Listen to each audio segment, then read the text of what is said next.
So we're going to start working from a sphere. The first step is trying to make sure that you have your symmetry mode on, and then we're going to select the clip brush. With the clip brush, what I'm going to do is flatten the sides so I can start trying to find the skull. Now I'm going to drag a square to mask one of the quarters from the sphere, and from there I'm going to construct the jaw. As you can tell, I'm going to be working pretty much with the move brush and the standard brush, and also smoothing some areas. There is no need to working with different brushes.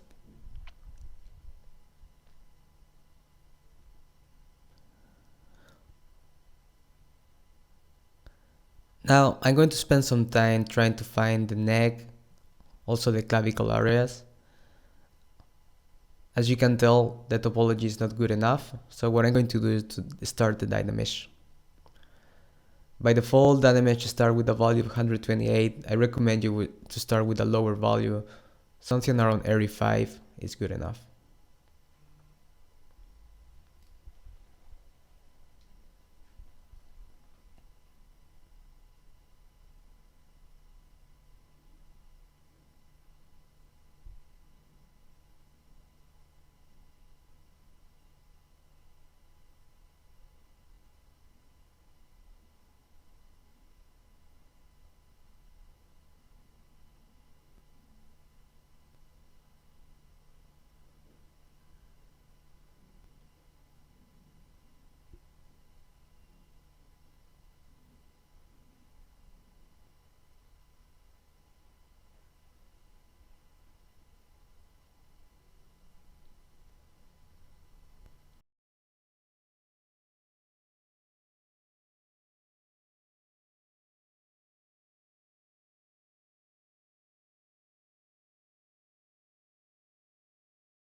Females tend to have very soft forms, so I'm trying to focus to get these soft forms.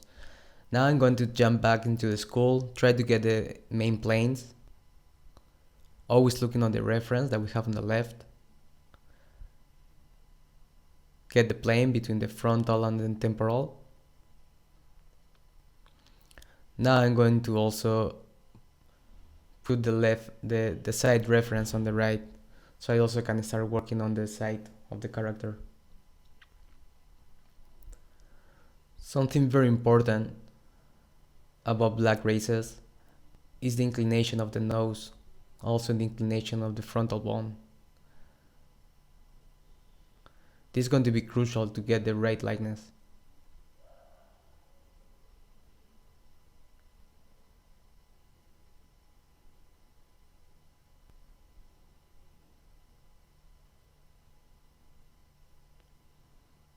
So I'm going to start working on the profile. Again, just working on the major forms. Here what I'm going to point out is where the ear is going to start. So I know already that the eyes are going to be on that line. Also, I'm trying to point out where the end of the nose should be. Again, it's going to be very rough, but still, it's good to have a good process at the beginning. From here, I'm going to extract the orbital bone.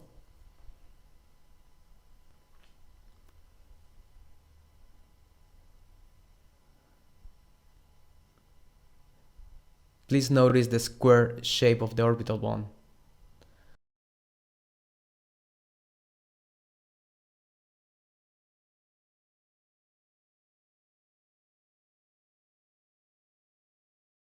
Now I'm going to start sculpting the nose. Something very important is about black races. I'm sure you already can tell that noses tend to be very wide. That's pretty much because the cavity of the nose is already wide. So we need to pay very strong attention every time we're working the likeness of a Black American or black people in general.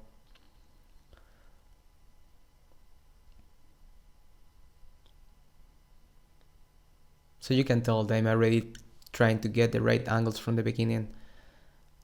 Something that I tend to find out in likeness is the fact that even if I know by a fact that I need to work out certain angles and so on, likeness is very dynamic, so you tend to always even work the same areas over and over until you really get the right shape. So no worries if at the beginning you don't get like the whole likeness right. So the most important is that you practice, you understand the forms, especially you understand anatomy and how the fat is working on the head, and from there you are going to get better. But a good beginning is crucial to get the right likeness, and personally I feel like that is the right way. So right now, rather than focus on the perfect likeness, we're just going to focus on the major forms. So I'm pretty much working on the same way, just masking some areas, uh, using the move brush to get certain shapes rather than sculpted. Something that I tend to do when I work in the mouth is taking advantage of the low polygon from the sphere, so I can extract rather than extract, I can already work out the upper and the lower lip. After it, I'm going to dynamesh it and start getting the better forms. But it's very interesting how playing with initial low poly, you can get very nice shapes at the beginning on the mouth.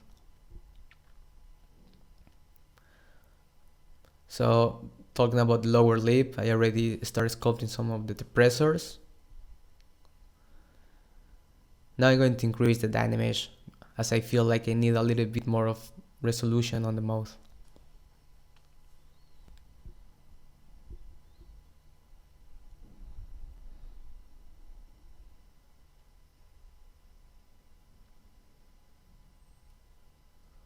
Now I'm going to start working with the clay brush, move brush, a standard brush. This is pretty much on your election. It doesn't really matter. You're going to figure out which brush you work better with.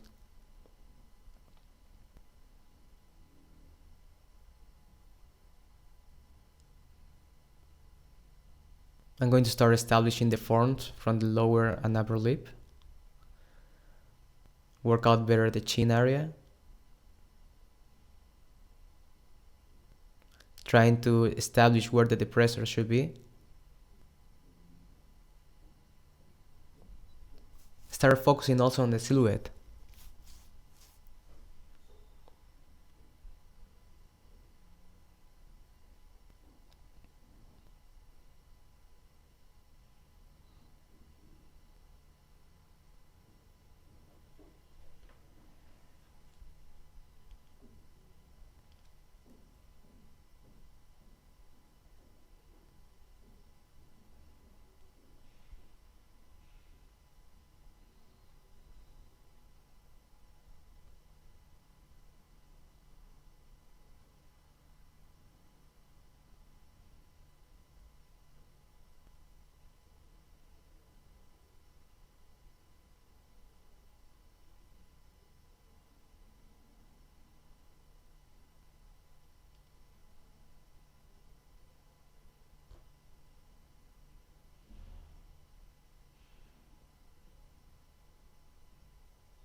Now I'm going to start working out on the skull area, trying to get the right angles between the frontal and temple bone.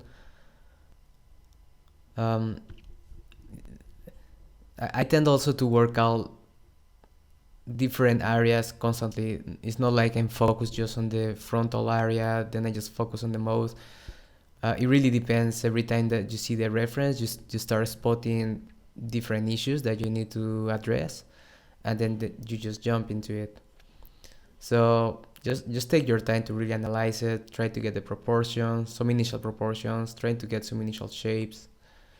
But right now, if you get the right skull shape from the beginning, the whole process should be easier. So for the eyes, what I'm going to do is append two spheres. Well, one sphere, what I'm going to do is to mirror it.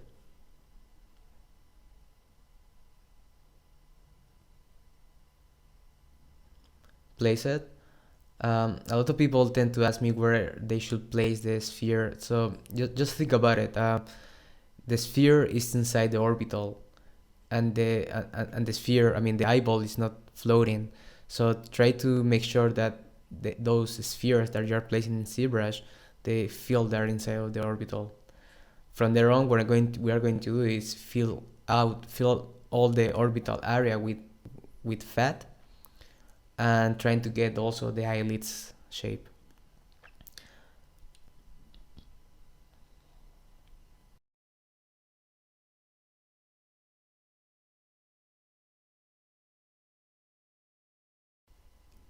On the sphere, I tend to start working the cornea, just to get some right specularity from the beginning.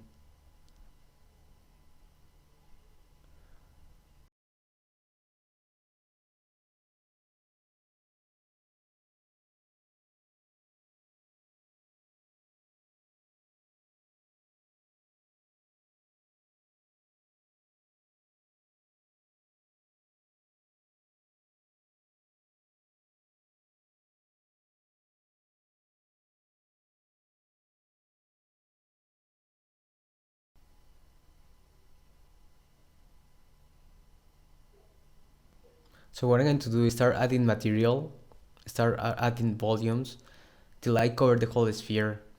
And then by selecting the damn standard brush, what I'm going to do is start tracing where the upper and the lower lid should be. No worries if you need more division, if you need more topology there. No worries, because later on we can play with the Sculpting Pro to help to get more topology in certain areas. And here, once you have the initial eyelids, what you're going to do is start filling up spaces. So all the area that you need to pay attention right now is about the fat. So if you notice as well, the corner of the orbital bone, they tend to be very soft and very inflated. That's because women in general tend to accumulate quite some fat in the upper corner of the orbital bone. And from there, I started smoothing some shapes.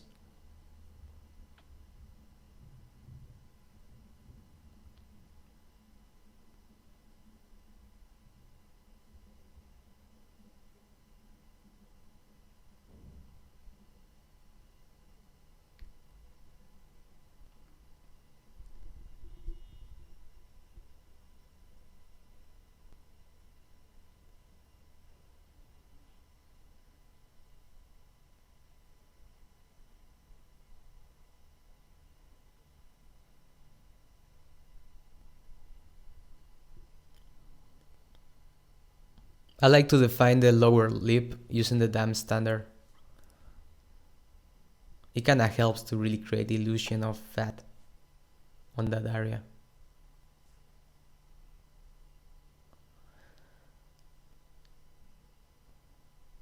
So as I said before, pay attention on the shape of the orbital bone, the square shape of the orbital bone. And then we're going to find the intersection between the temporal and also the frontal. So what you see in yellow is the temporal.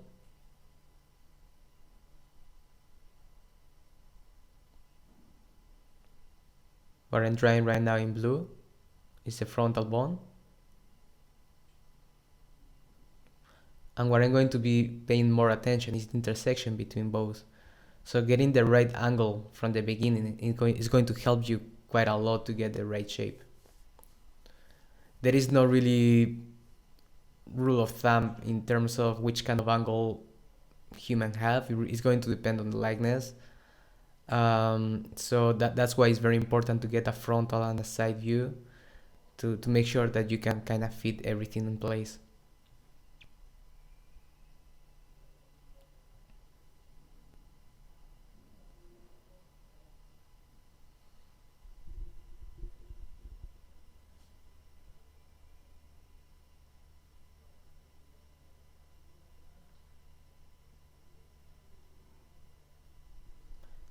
If you're working with a tablet, you can apply very low values of intensity.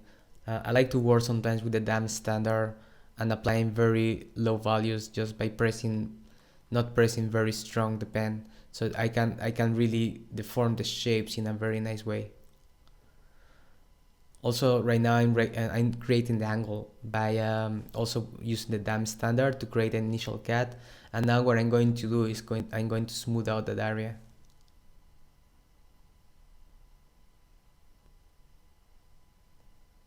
You can do it in different ways. Sometimes I use the trim dynamic brush. It's quite useful as you can smooth out that area and at the same time creating the angle. So it's a very useful brush that you can start using.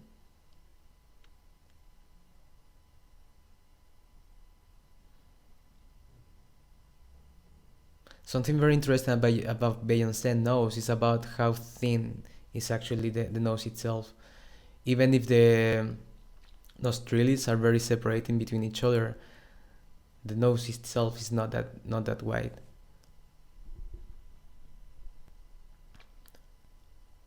So I'm going to be working her nose like over and over until I get it right.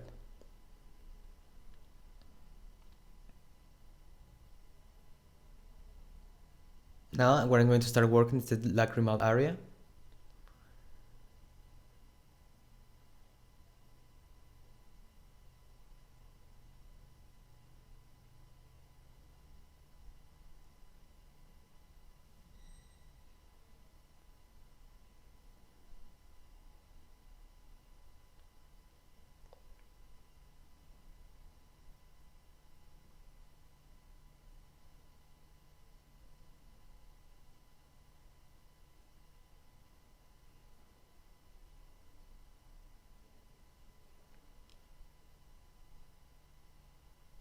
So I increased the dynamics to start getting more topology.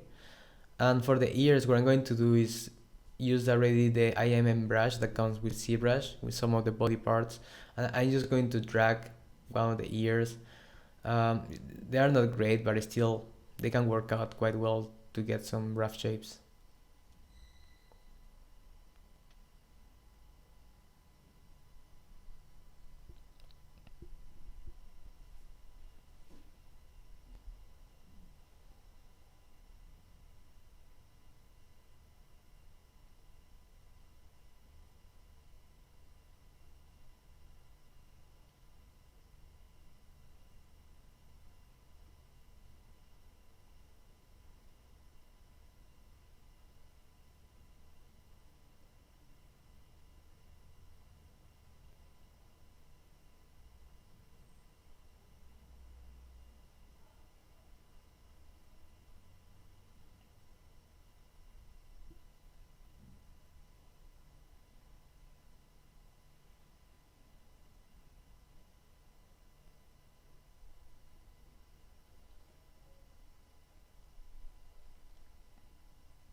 Once I'm completely satisfied with the shape of the ear, I'm going to make a final dynamesh.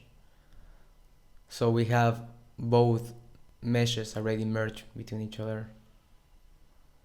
So it's just a matter about the smoothing and moving and trying to get the final shape so you get a nice intersection.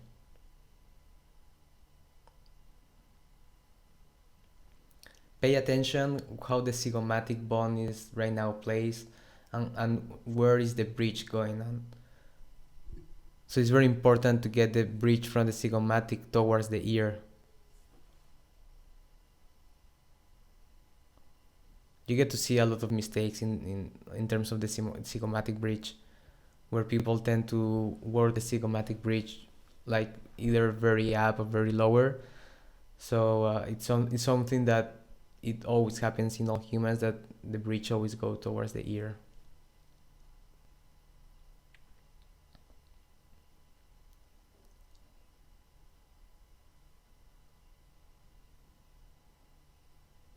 So more or less right now I have the main planes already set up. Proportions, they still will need more work, but the most important is that at this point we can start trying to go for the likeness. So now it's about the small details. So for example, for the upper wrinkle, what I'm going to do is use a dam standard along with some mask and start sculpting there to try to get the right line.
So for this last part of the tutorial, what I'm going to do is focus on the second forms.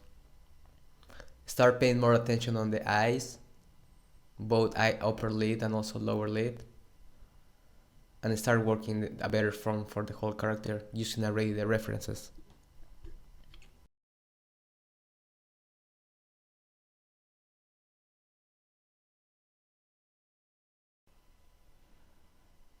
Right now I kind of feel that the frontal is not right. Also the temporal is not completely right. So I'm going to be using the move brush along with the smooth brush and smoothing and moving around the shapes. Also I'm going to start paying quite a lot of attention to the upper and the lower lid. At this stage I also kind of figure out that the nose is not completely right.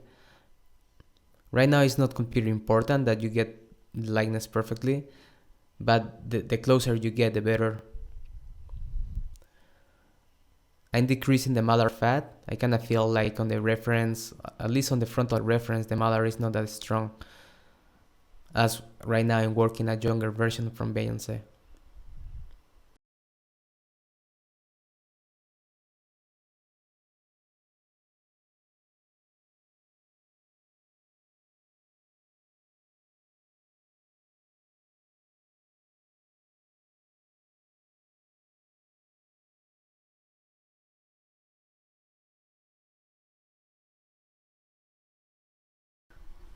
So in this second part of the tutorial, I'm going to be focusing on the forms and fixing some proportions here and there.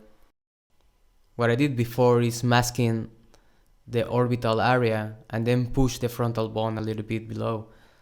So I can get the orbital bone. I kind of figure out the size of the mouth is not correct. So I'm going to take a look on proportions. One of the tricks that you can use is trace an imaginary line from the nostrils to the corner of the mouth. If you try to translate the line to your skull, you're going to find that your proportions are more correct. Same it can apply to the eyes. If you trace an imaginary line from the corner of the eyes to the nostrils, you can get the right size correct. Again, using the dam standard. Now what I'm doing is masking the lower part of the face. I'm going to try to push on the upper part a little bit lower, especially the upper lids. As you can see, and I kind of realized that I'm trying to the eyes were not so wide open as I previously sculpted. So I just keep focusing on those Also, forms. I try always to to get make that sure natural that expression. you can feel the weight from the upper orbital fat. Using the move brush, I just push the surface so I can make sure that the lids are covering the eyeball correctly. So again, I just keep jumping around from the eyes to the mouth to the nose. I play with the transparency mode just to try to make sure that the eyeball has the perfect size. Every time you move one feature, the other feature they don't start to feel on place. Imagine that the eyeball is inside the orbital, and then you realize which is the real size of the eyeball. So it's always to get the middle stage.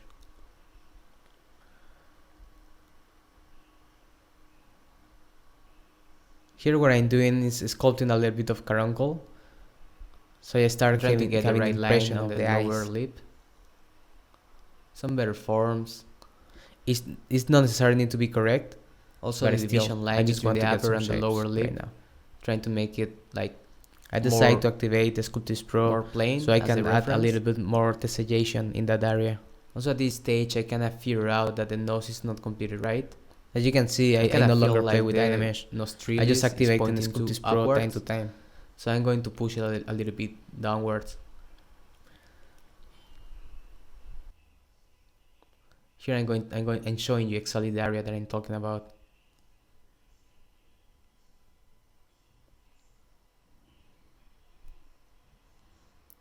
Every time you're working in this kind of operations where you cannot see the forms completely, I really recommend you to play with the light.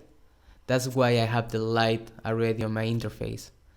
So you can be moving the light around and trying to make sure that you get the right shapes so you can keep sculpting.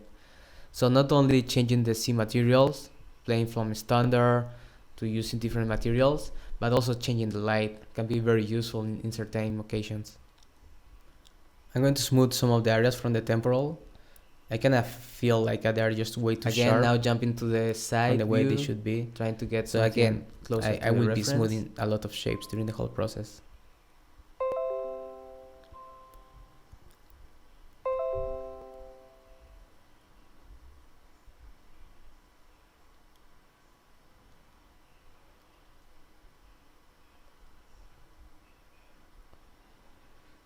Focusing on the frontal reference, I kind of feel also the lower lip are hanging way more from what it used to be on reworking the jaw, trying to smooth some areas. So I just decided to push with the damn standard a little bit lower there, and with the move brush, moving it lower.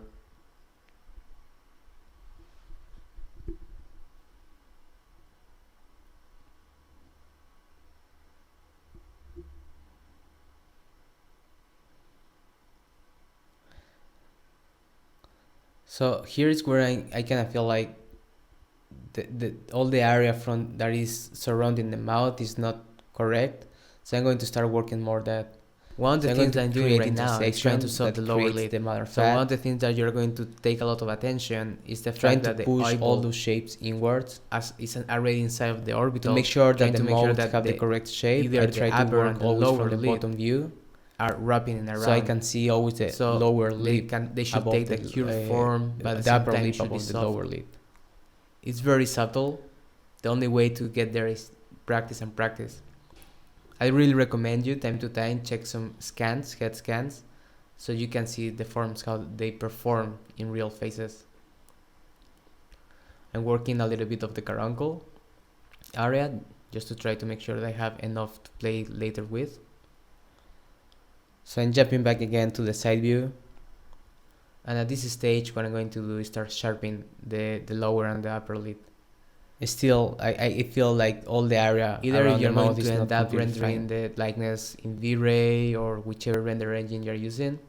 It's very important that you get your sculpt right so you can get the right speculars. So I'm going just to make a quick save. Either upper and lower lid, they have a very It's very important that you guys are saving like that sharp every 30 or 40 minutes. So with the damn standard, you can help yourself. Zbrush tends to sometimes to corrupt the files. Okay, so this is a safe way just to make sure that you have your progress.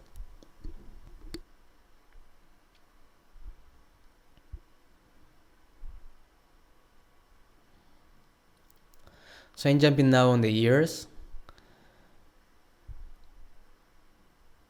getting some initial shapes. I'm starting reading the surface, especially trying to read the shades on the frontal reference. Also trying to find the right angle between the frontal and the temple. The jawline, especially on the side view.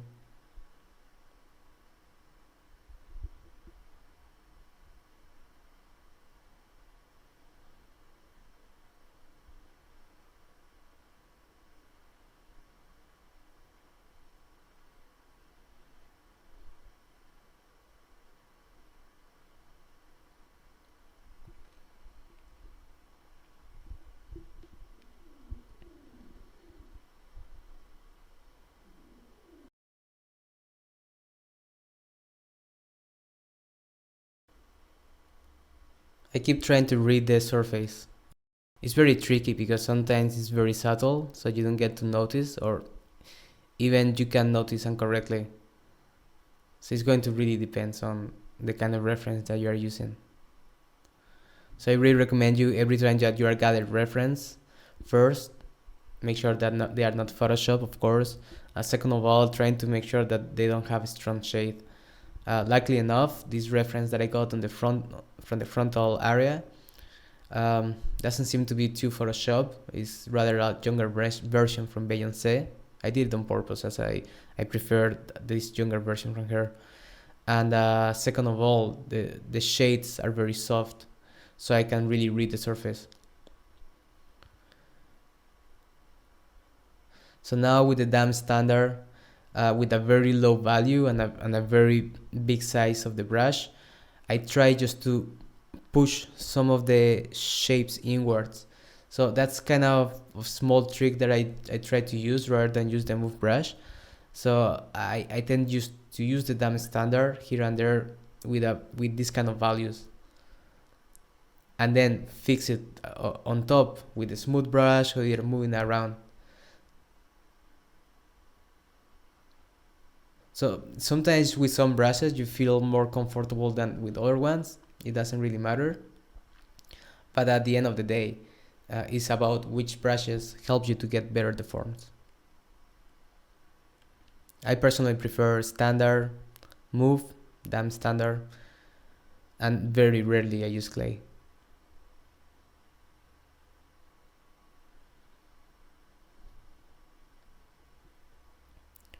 So here I'm trying to solve the shapes around the nostrils. Again, trying to get that malar fat, getting on the right shape. Focus on the forms of the mouth, again from the bottom view.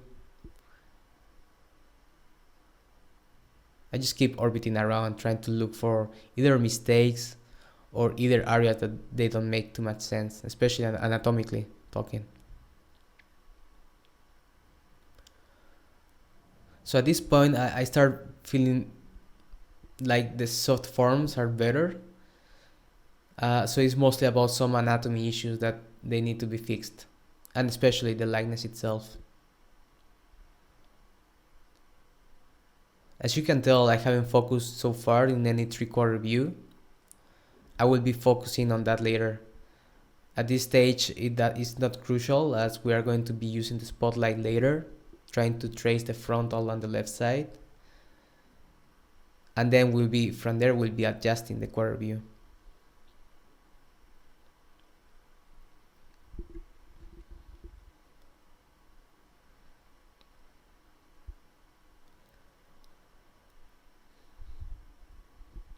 The area around the depressors is very important.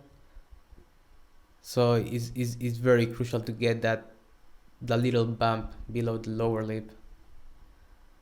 Those are the muscles that are making the lips move around. And they do create some forms, especially in women and also elder people.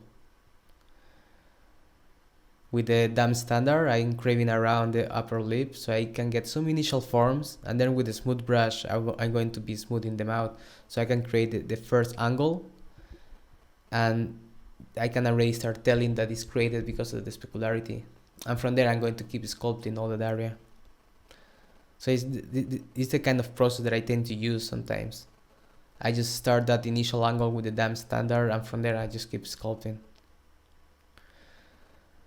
So I'm working now all day.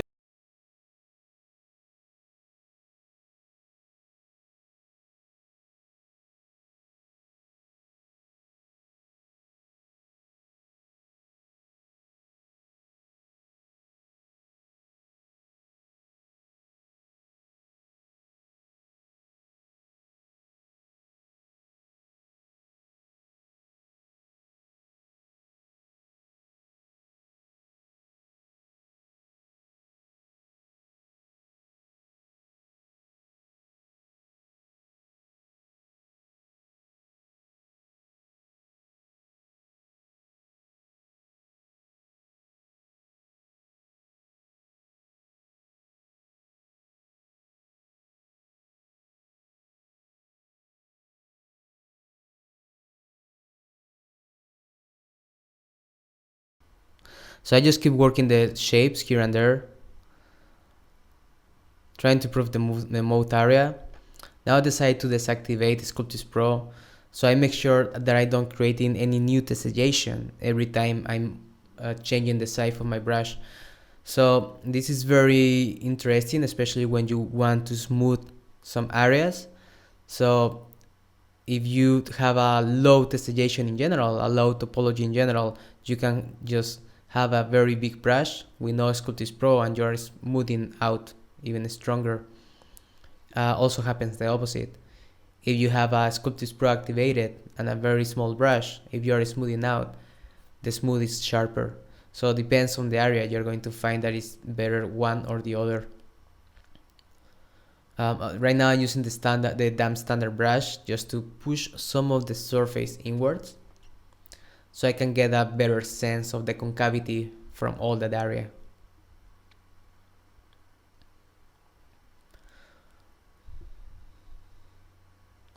I just keep orbiting around really.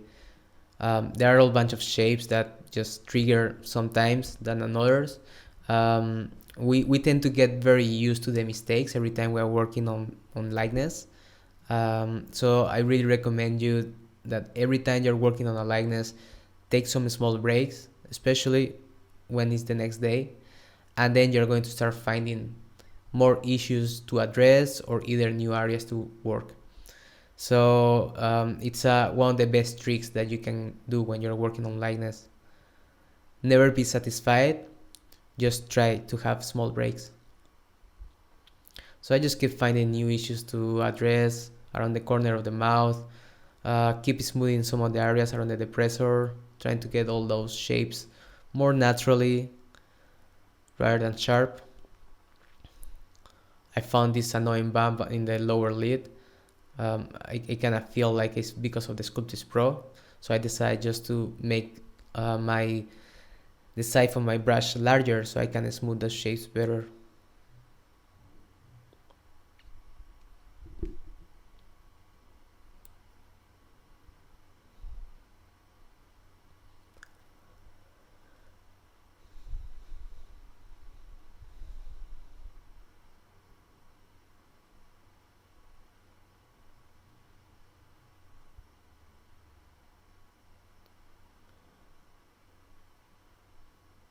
So I decided to deactivate the Sculptis Pro. I'm going to add a little bit more of fat on the upper wrinkle from the upper lid. Just using the inflate in this case was very useful, so you can really get inflation on that area right.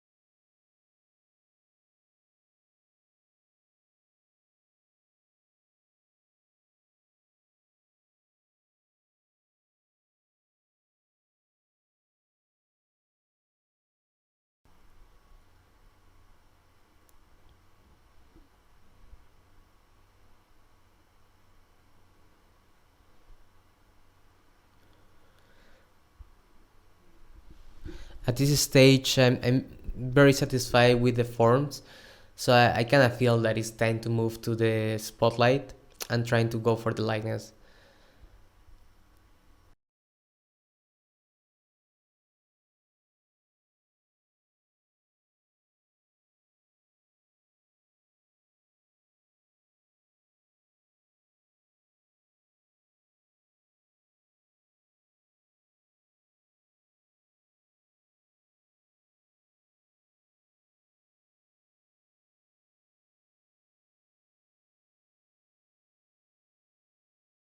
So I just keep working on the lower lip. Again, just try to get some shapes. The corner of the mouth is always a tricky area.